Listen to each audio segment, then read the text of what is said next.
Joe, you remember back in the 50s and 60s, back in the day back then when they had those boats that they had 2 seats and you sit down, had a windshield, had a regular steering wheel on it? Oh yeah, sure do. Way back. Way back, yeah. Well, over time we've graduated to different kind of steerings and the stick steering. The stick, a lot of people have a problem with this new stick steering. It's not new, it's been around a while, but some people just cannot function with the stick steering in the way that it was designed to do it. And we're going to explain to you a way around that. What has happened is the boats are ready for more horsepower. And now we've got boats ready for 70 horsepower with a stick. And unless it's trimmed up right, it's a mighty hard to turn. Right. I've been looking for years to come up with something, and the hydraulic system is the way to go. Because really, you can steer it with 2 fingers. So now with the stick steering, you got that magic speed somewhere in there, where it becomes like a baby. It does. Well, it does if you trim it up. But sometimes, if you fish places like creeks, it's real crooked. You can't get up a lot of speed. You can't trim the boat up like you should. Right. And they're just very hard to steer. Sure. And it just gives you out trying to steer the things, and sometimes you have a malfunction in that direction. So with this hydraulic system, it's easy to steer no matter what speed or what angle your boat's in the water. Well, if you're like on Lake Seminole or Lake Eufaula or somewhere like that, where you can just get on down the road, then that's when the stick steering works best. When you got the power to be able to put the metal to the pedal on that thing. But like he says, when you're going up and down a creek, it's like this. Searcy Creek is one, and Holmes Creek is another one. I mean, it's like a snake.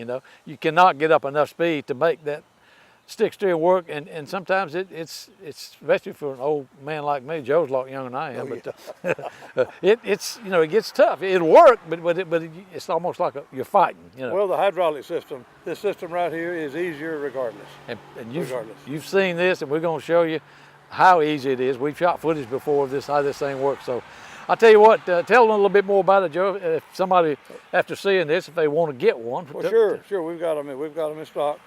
We use a high drive steering system, that part of the steering. So then we got steering wheel from another place.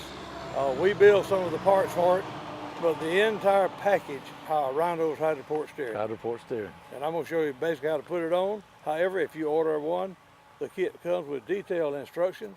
You get a DVD, you can go back and watch what we're doing right now, and pause it and watch it and pause it, and so that you can see step by step. You don't have to remember anything. So. Yeah, because the instruction with it's going to tell you pretty much exactly how to do it.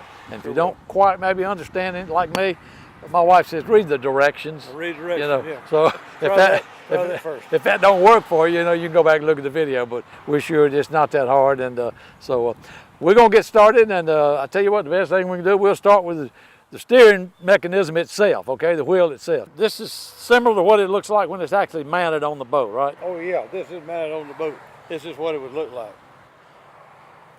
This is your steering helm right here. When you get your unit, it'll come to you like this, and you've got 2 plastic plugs right there to take out. And then in their place, you've got fittings to screw in there. I would use Loctite on these threads. They don't have to go in tight, try to break them. They'll seal real good, but put them in, and you've got 2 tubes coming in that's hooked on right here. Then the tube comes right up in the middle of that, and you tighten the nut on it. That's simple. It's simple, and it will seal. It won't leak. And if you Loctite this in, they won't leak. Now you've got 2 units like this, two holes. In the box, I've got a drawing. This one goes all the way to the back and goes to the furthest fitting over on the left. This one goes all the way to the back and goes to the closest fitting over on the left. But I made a crude drawing and put in the box when you get the unit. We'll show you exactly where to hook these on the back. Because if these gets crossed, your steering's crossed. But I got a drawing, I don't believe anybody could misinterpret what it is. But when you get to this point, if you've got a question, just give us a call. I think anybody wouldn't have any problem with it, but we're here, give us a call. Okay, now when they get it, they get this mount here and everything. Absolutely. That mount is part of the deal. Okay. And you would mount it down, screw holes through here. You need a flat surface on the boat to mount this to. This is on here. Right. All right, now we've got a steering wheel. Kind of like a ship's wheel a little bit. That is. Yeah. The reason for that with the little handles right here, if you reach over like a stick, you got a handle sticking up to steer with, just like it was a stick, but it'll be a handle. Now, when you order it, your wheel will come in a box like this. You have to install the knobs on the wheels, all you have to do. And one thing that's not in the instructions, you've got two options on your boat. If you would like to have this burnished aluminum cover on your boat, tell us. Or if you would rather have the one with carpet. We've only got it with gray carpet, but we do cover it with carpet if you want it.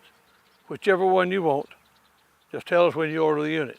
And also it comes with 18 feet, 2 tubes or hoses, 18 feet long.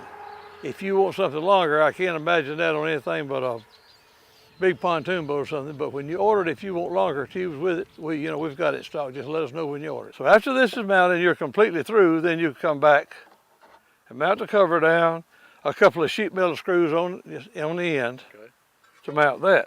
Well, that's simple enough. It is. Now the only thing, if you don't have a place to mount it where your tubes go down under something and you need to go straight back, mount it, you can cut a hole, drill a hole or cut a notch in this for your tubes to go out. And they'll run right along. They'll run right along the side of the boat. So you can do that either way. All right. And that's basically what it is, that right there. As simple as it can be. Well, now we'll go to the back and I'll show you what it looks like after it's mounted. When you get your unit, but just pull this out a little bit and your extension screws on it. Like that. Be sure and use Loctite on these threads and tighten it securely. The instruction will tell you how tight to tighten it. And then it just slides right through. Right through And here, that's right? it. And you turn it right there. You can't see it, but you turn and screw onto these threads right here. And just before you bottom out, you back it up and tighten the jam nut against it, and that's it. Then you hook your hoses. These are not tight. The hose come in here, and the hose will go in right there. Loose that, put your hose in and tighten it up. All of this, the instructions are very explicit as how to do it. Another good thing about this unit, it is so safe. Just like a stick. If a stick is, the stick stand up. If you move it forward, you go to the right. If you move it back, you go to the left. It's the same way, just consider it being a stick, not a wheel, because when you reach over to drive it, that's all you feel is just the stick standing up.